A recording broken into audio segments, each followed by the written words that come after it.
AITA for telling my mom to tell her boyfriend to stop telling me what to do. I 20F have been starting to get really annoyed by my mom's new boyfriend. At first he was cool, but now I feel as though he is overstepping.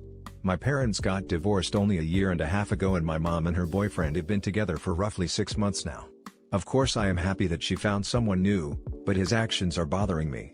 It started after she told him about an argument we had, and he randomly told me to be graceful to those around me. During my teenage years my mom and I would argue a lot, but it was nothing out of the normal mother-teenage-daughter conflicts. I'll admit I do still have a bit of resentment towards her for some of the things that she has done said, but I am working on it with therapy.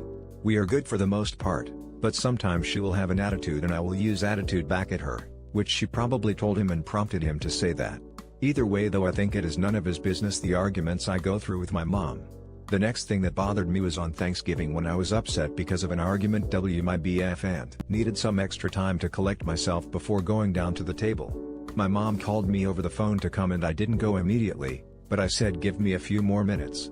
It was then when I got a knock at the door and I said who is it? Please don't come in right now and her BF burst through the door anyway and kept telling me to come downstairs right now. That rubbed me the wrong way completely and I was even more upset and hated being downstairs after that. The last thing that happened to him was this evening when we went out to eat for Christmas Eve, and we had all finished eating so I slipped away to the bathroom to check my phone.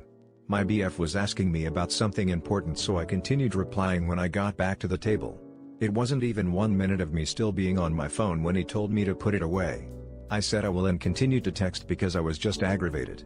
My parents raised me to have manners and they never banned me from using my phone completely at the table, just not excessively, which I knew not to do anyways, and that was not what I was doing. The rest of the time I just stayed quiet and couldn't wait to go home. When I got home I told her to tell him to stop telling me what to do, to which she replied you tell him, and she seemed mad.